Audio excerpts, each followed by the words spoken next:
नमो तस् भगवतो अरहतो सम्मा सम्बुद्धस्स। नमो तस् भगवतो अरहतो सम्मा सम्बुद्धस्स। नमो तस् भगवतो अरहतो सम्मा सम्बुद्धस्स।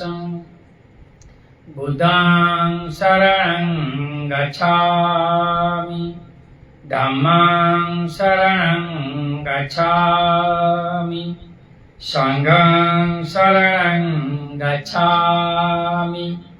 द्वितीयंपि तृतीयंपि बुद्धं शरणं गच्छामि, धम्मं शरणं गच्छामि, संघं शरणं गच्छामि। इतिपिसो भगवा अरहं सम्मा सम्बुद्धो विद्याचरण संपन्नो सुगतो लोकविदो अनुत्तरो पुरुषधम्मसारथि सत्था देवमनुष्यानं बुद्धो भगवान्। स्वाखातो भगवता तमसन्दिठिको अकालिको एहिपस्सिको औपनायिको पश्चातं वेदितवो व्युतो हीति। सुपटिपन्नो भगवतो सावकसङ्घो उजुपटिपन्नो भगवतो सावकसङ्घो सामीति पटिपन्नो भगवतो सावकसङ्घो न्यायपटिपन्नो भगवतो सावकसङ्घो। यदिदं चत्वारि पुरुषानि अष्टपुरुषपूगला एष भगवतो सावकसङ्घो। आहुणेयो पाहुणेयो दक्षिणीयो अंजलिकरणीयो अनुत्तरं पुयं खेतं लोकसाधि। साधु साधु साधु। वर्षावास में अमरबोध विहार सुरेंद्रनगर गुजरात से भिक्षु पथिक श्रेष्ठी बुद्धिसत्व डॉक्टर भीमराव आंबेडकर लिखित ग्रंथ दी बुद्धा एंड धम्मा पढ़ रहे हैं। भाग 6 का दूसरा भाग का पहला भाग, दूसरा भाग का पहला भाग। माया जाल द्वारा लोगों को धर्म प्रयोग कराने का दोषारोपण। एक बार भगवान बुद्ध वैशाली में महावन में कूटागार शाला में ठहरे हुए थे। तब भव्य ईश्वी भगवान तथागत के पास आया और बोला, भगवान, लोग कहते हैं कि श्रवण गौतम एक जादूगर है। वह जादू टोना जानते हैं और उससे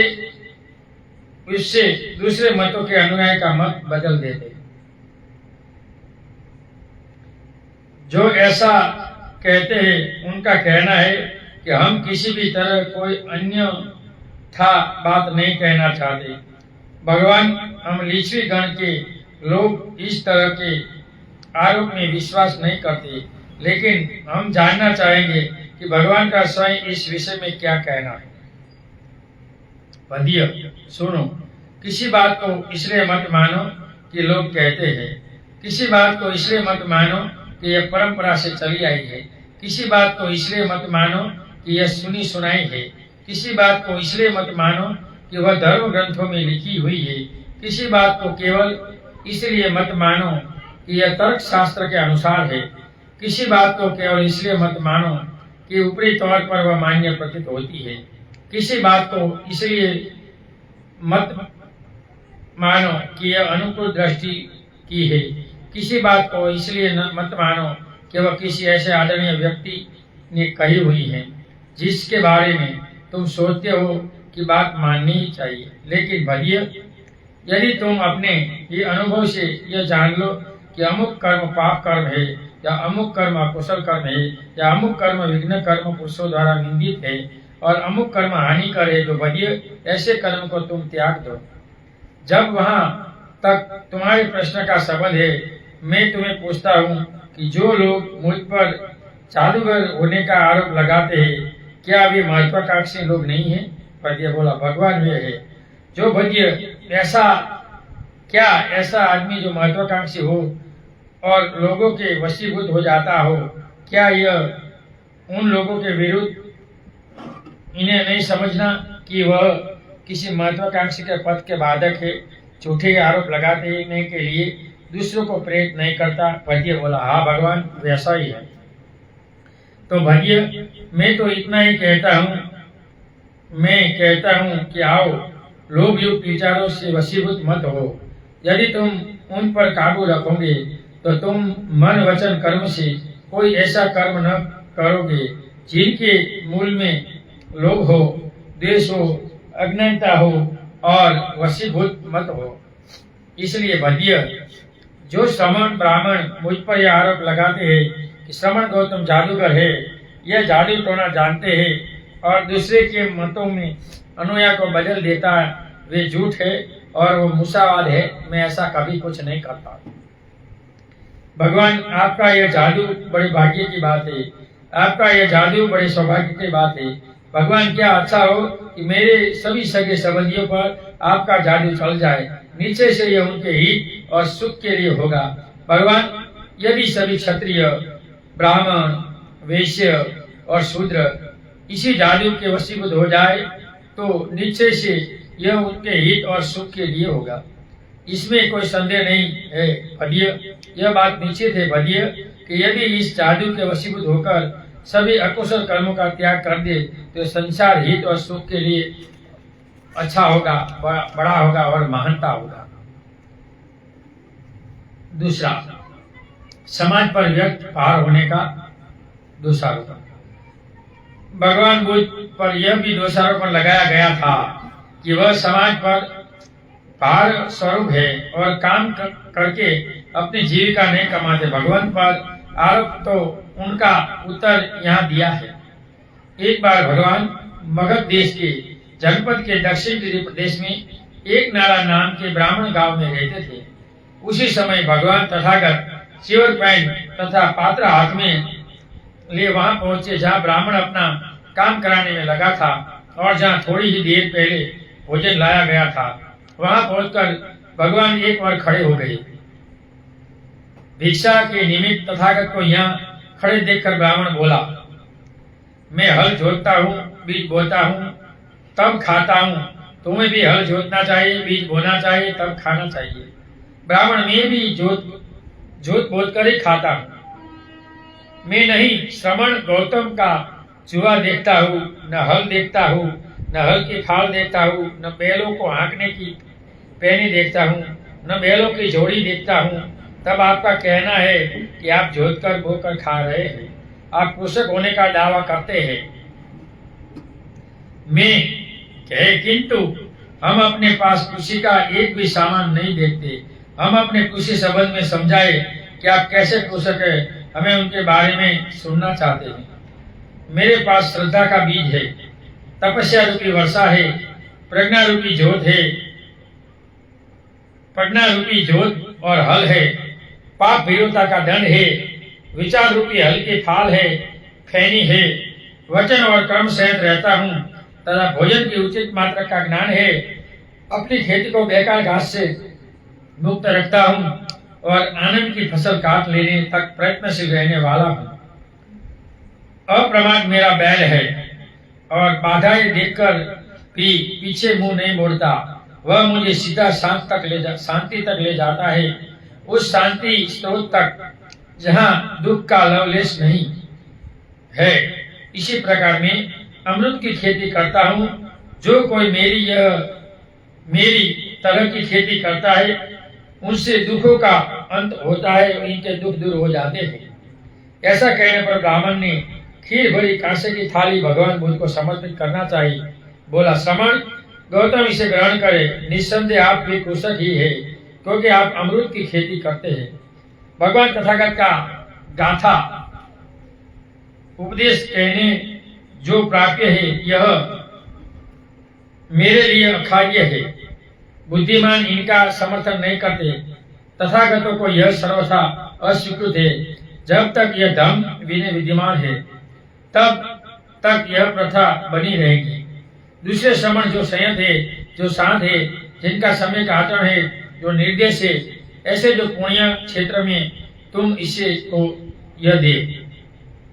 यह शब्द सुनने के पश्चात वह ब्राह्मण भगवान के चरणों समकर सर झुकाकर कहा, हे गौतम, अप्रतिमम जैसे कोई आदमी कोई चीज को गिर जाने पश्चात ठीक करता है या जिसे छुपाया गया है उसे खोल देता है, पथ भटके व्यक्ति को रास्ता दिखाता है या अंधेरे में रोशनी लाता है, जिससे आंखों वाले स्पष्ट रूप से देख सके, उसी तरह कई पहलुओं से श्रमण गौतम ने अपने अपने धर्म को स्पष्ट किया है। मैं बुद्ध धर्म तथा संघ की शरण ग्रहण करता हूँ। मुझे आपके हाथों प्रवज्या मिले, उपसंदा मिले। इस प्रकार कुशी भारद्वाज ब्राह्मण ने भी प्रवज्या और उपसंदा ग्रहणी और इतना बड़ा खेत खलियान छोड़कर सन्यासी बन गया। देखो बुद्ध की वाणी में कितना प्रताप है, कितनी ताकत है, आप समझ सकते हैं। सुखी गृहस्थियों को उजाड़ने का दोषारोपण। यह देखकर कि मगध में बहुत से कुल पुत्र भगवान बुद्ध के शिष्य होते चले जा रहे थे, कुछ लोग असंतुष्ट और क्रोधित हो गए।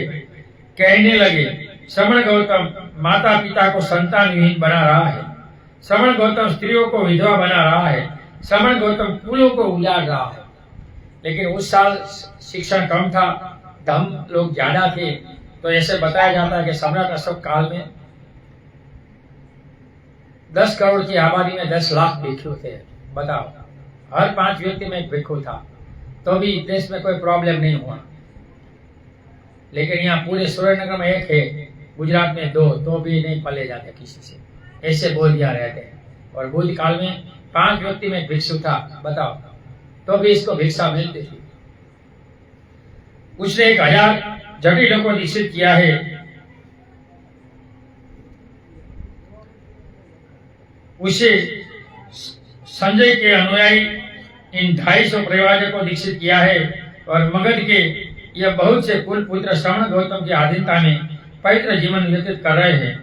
अब आगे क्या होने वाला है कोई नहीं कह सकता कि किन की बारी है। ये जादूगर श्रवण आकर किसी पर जादू लगाकर सबको भिक्षु बना रहा है, ऐसा आरोप है। और लोग जब भिक्षुओं को देखते हैं तो उन्हें यह कहकर चिढ़ाते भी थे, महाश्रवण मगधों के राजगुरु आया है, वह संजय के सभी अनुयायियों को अपने साथ लिए फिरता है। अब पता नहीं किसकी बारी है, किनको ये अपना जादूगर चला देगा। भिक्षु यह आरोप सुना तो भगवान तथागत को जाकर कहा। भगवान तथागत ने उत्तर दिया, भिक्षु यह हल्ला बहुत दिन नहीं रहेगा, यह सप्ताह भर रहेगा, उनके बाद अपने आप शांत हो जाएगा। और भिक्षु यदि वे तुम्हें चिढ़ाए तो तुम यह कहकर उनका उत्तर दे सकते हो कि जो महावीर है, जो तथागत है, जो भगवान है, वे सद्धम के ही रास्ते ले जाते हैं। यह बुद्धिमान जन किसी को सद्धम के रास्ते ले जाते हैं तो उसमें किसी को भी शिकायत का कोई कारण नहीं होना चाहिए। मेरे धर्म में जबरदस्ती के लिए कोई स्थान नहीं है। मनुष्य चाहे तो घर छोड़कर प्रवचित हो सकता है और चाहे तो घर पर ही रहकर भी सफेद वस्त्र में अनागारिक बनकर भी धर्म पालन कर सकता है। जब भिक्षुओं ने भगवान तथागत के उपदेश अनुसार आलोचकों को उत्तर दिया तो लोग समझ गए, शाक्य पुत्र श्रवण गौतम लोगों को धर्म के रास्ते ले जाते हैं, अधर्म के रास्ते नहीं। उन्होंने भगवान तथागत को दोष देना बंद कर दिया और वो सब क्रोध शांत हो गया। जैनों को हत्या का मिथ्या आरोप। उस तरह बुद्ध काल में जैन भी थे, इनको भिक्षा वगैरह मिलना कम हो गया तो इनके एक झूठा आरोप लगाया कि बुद्ध की जो है वो क्या बोले कीर्ति कम होने के लिए षड्यंत्र रचा जो आगे आता है। तैतिक साधु जैनों को ऐसा लगने लगा कि श्रवण के कारण लोग उनके आदर सत्कार कम करने लगे हैं।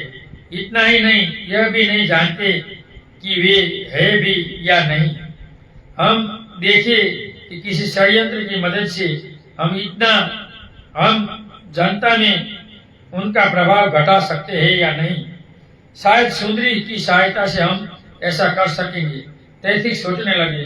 वे एक सुंदरी के पास गए और बोले, बहन, तुम बहुत ही सुंदर और मनोरमा हो। यदि तुम श्रमण गौतम के बारे में कुछ अफवाह फैला दो तो हो सकता है कि लोग उनका विश्वास कर ले और श्रमण गौतम का प्रभाव घट जाए।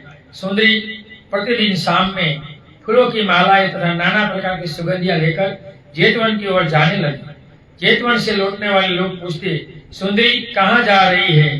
तब वह उत्तर देती, मैं श्रमण गौतम के पास उनकी धुंधकटी में उनकी सेवा करने के लिए जा रही। और तैथिकों के उद्यान में रात बिताकर वह प्रातः होने पर उधर से लौटती। यदि कोई से पूछता कि तू रात भर कहाँ रही, तो उनको उत्तर देती, मैं श्रमण गौतम के पास इनकी कुटी में इनकी सेवा के लिए गई थी, मैं इनके पास रुकी, इनको खुश किया। कुछ दिनों के बाद तैथिकों ने हत्यारों को पुष्प ले देकर सुंदरी की हत्या करवा दी और उनकी लाश को जेतवन के पास ही कूड़े के ढेर में फिकवा दिया। देखो, साधु संत भी हत्या करते हैं। अभी जैन लोग अहिंसा की बात करते हैं, परिष्करण में पशु को मत मारो, ये बुद्ध काल में तो स्त्री को मार दिया। तब उन तैथिकों ने शांति व न्याय के अधिकारियों तक यह सूचना भिजवाई कि सुंदरी रोज जैतवन आया जा करती थी और वह दिखाई नहीं देती है। अधिकारियों से मदद से उन्होंने कचरे के ढेर में सुंदरी के मुझ शरीर को ढूंढ निकाला। तब तैथिकों ने भगवान तथागत के श्रावकों पर आरोप लगाया कि अपने शास्त्रा भगवान गौतम बुद्ध की लज्जा ढकने के लिए उन्होंने सुंदरी को मार डाला है। इनके साथ ये बुद्ध अच्छा बुरा कर्म करते थे और इससे पेट में बचा रह गया, इसलिए वो इनको मार दिया, वगैरह वगैरह बातें फरियादी की। लेकिन हत्यारे आपस में रुपये के बंटवारे के बारे में जो उन्हें सुंदरी की हत्या के लिए मिले थे, एक शराब की दुकान पर बैठे बैठे लड़ने लगे। देखो, सत्य वापस आया। हत्यारे पैसा लेकर जाकर पहले पार्टी की शराब पिया, तो और शराब पीकर बेटा मैंने पहले मारी है, ये मैंने मारी है, तूने नहीं मारी, मुझे ज्यादा लो। तो झगड़ा हुआ, पुलिस ने पकड़ लिया और इसको मारा पीटा। तो इसने बता दिया कि इन लोगों की वजह से हमने ये किया है। तो सत्य बाहर आया, असत्य ठग गए। अफसर ने तुरंत उन्हें पकड़ लिया। उन्होंने अपना अपराध स्वीकार किया और तैथिकों को भी फंसाया। जीत के उकसाने से उन्होंने वह अपराध किया है। बता दिया कि महावीर स्वामी के तैथिकों जो सफेद वस्त्र वाले हैं, इनके हमें पैसा देकर इस सुंदरी को मारने के लिए कहा था, तो हमने मारा और ये पैसा हमने लिया है।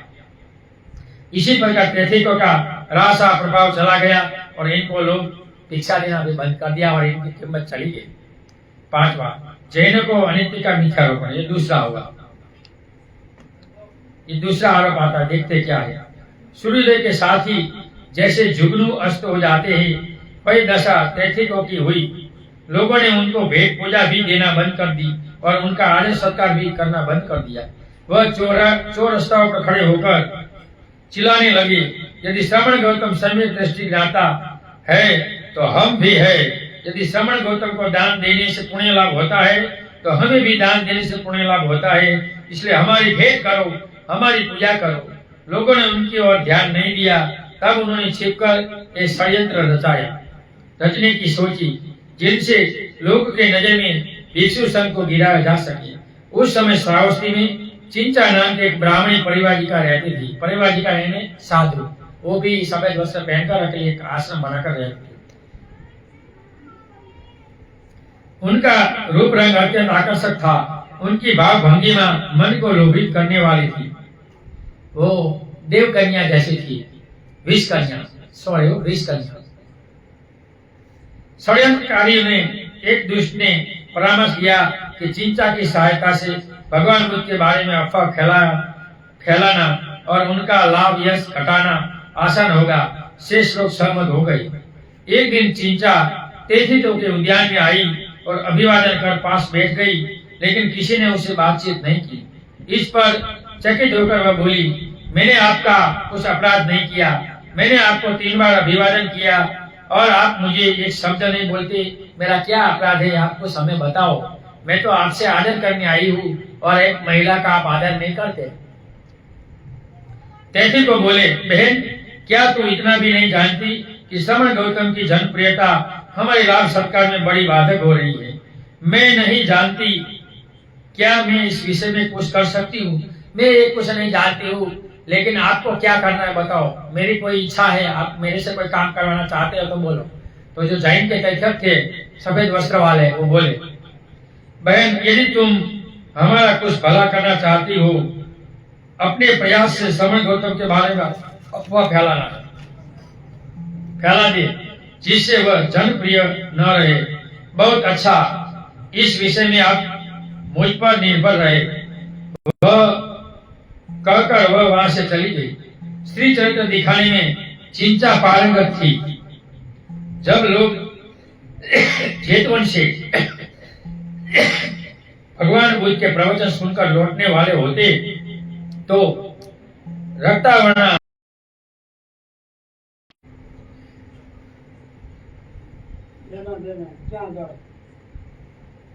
स्त्री चरित्र दिखाने में चिंता पारंगत थी। जब लोग जेतवन में बुद्ध विहार प्रवचन सुनकर लौटने वाले होते तो रक्तावना चिंता हाथ में फूल माला और सुगंध लिए जेतवन की ओर जाती दिखाई दी। यदि कोई प्रश्न करता इस कहाँ जा रही है, वह उत्तर देती, तुम्हें उससे क्या लेना देना, मैं कहीं भी जाऊं, मेरी इच्छा पर आ जाओ, तुम मुझे कौन पूछने वाले हो। जेतवन के समीप तीर्थाराम में रात बिताकर वह सुबह के समय शहर की ओर लौटती।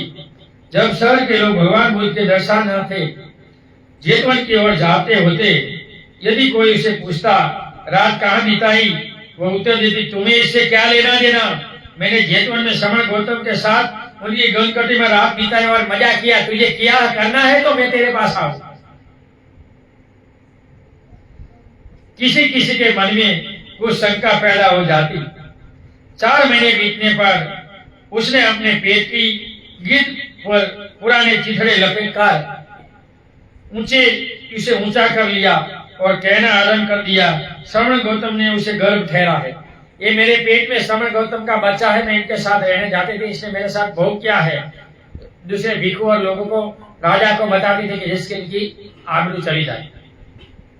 कोई कोई शायद विश्वास भी कर लेते। 9वें महीने में उसने अपने पेट पर एक लकड़ी का टुकड़ा बांध लिया और विषैले कीड़ों से देह कटाकर हाथ पैर फुला लिए। तो जहरी जो कीड़े होते हैं अपने पैर और हाथ में कटाया तो जहर आने से सूझ गए। तो पैर सूझता है तो लोग सोचते पेट बड़ा होता है, महिला को बच्चा होगा, तो लोग मान लेते हैं। अगर पेट बड़ा होगा पैर नहीं सूझेगा तो कुछ प्रॉब्लम है ऐसा लगता।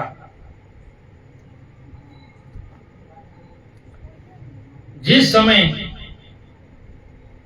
समय तथा जिस स्थान पर भगवान बुद्ध भिक्षुओं और गृहस्थ को धम्म देशना दे रहे थे, वही पहुंच कर कहने लगी, हे महान उपदेशक, तुम लोगों को बहुत उपदेश देते हो, तुम्हारी वाणी बड़ी मधुर है और तुम्हारे होठ बड़े कोमल है।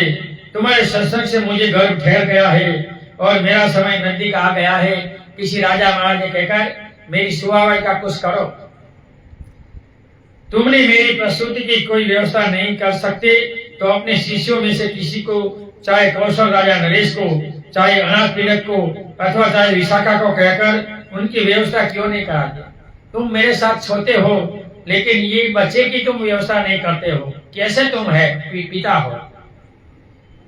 लगता है कि तुम किसी कुमारी को अंगीकार करना ही जानते हो, लेकिन उसके परिणाम स्वरूप जो संतान जन्म ग्रहण कर ले उनकी पालन विधि से अपरिचित हो।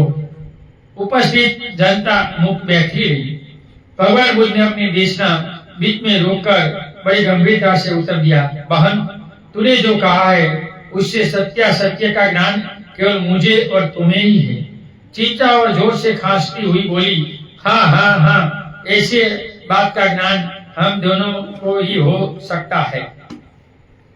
उसे खांसने पर वह गांठ जो कपड़ा बांधा था जिससे उसने वह लकड़ी पेट पर बांधी थी वह ढीली पड़ गई और वह लकड़ी खिसक कर उनके पांव पर आ गिरी। चींचा कहीं की नहीं रही। लोगों ने उसे डंडे और पत्थर से मारकर वहां से भगा दिया। तो बुद्ध लीला संग्रह और जातकों में तो ऐसा बताया गया है कि बुद्ध पर यह आरोप लगाया तो अदृश्य देवता लोक में इंद्र का इंद्रासन कांपने लगा कि इतने महान ब्रह्मचारी पर इतना आरोप है। तो ऐसा बताया गया है कि वो धरती पर आया, चूहे का रूप लिया और अंदर जाकर इसने काट दिया, तब गिरा। एक बात ऐसी भी है, कौन सी सच है कौन सी गलत है बात की बात है, लेकिन ये श्रद्धा का विषय है, तब पता चलेगा क्या हुआ है क्या नहीं हुआ है। छठा, देवदत्त फुफेरा भाई तथा छत्रु।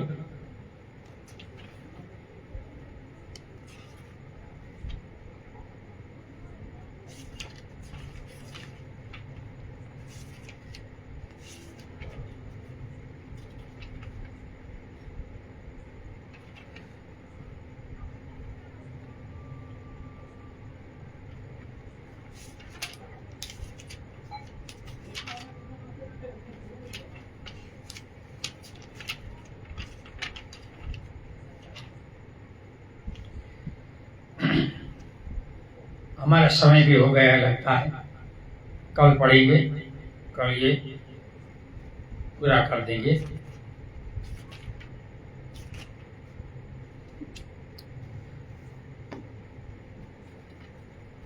ऑनलाइन और सामने सुनने वाले सभी लोगों को सुने हुए धम्म का हम पुण्यानुमोदन करते हैं। सुने हुए धम्म से आप सभी लोग सुखी हो, निरोगी हो, आपका कल्याण हो, आपका मंगल हो। ऑनलाइन और सामने सुनने वाले लोगों को भाषा के कारण, वाणी के कारण जितना समझा सके इतना मैंने प्रयास किया। मुझसे कोई गलती है तो क्षमा करना।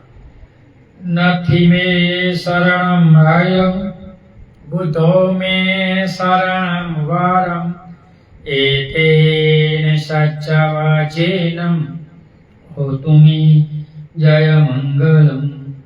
नथी में शरणम अयम धम्मो में शरणं वरम एतेन सच्चवचेनं होतु मे जय मंगलम।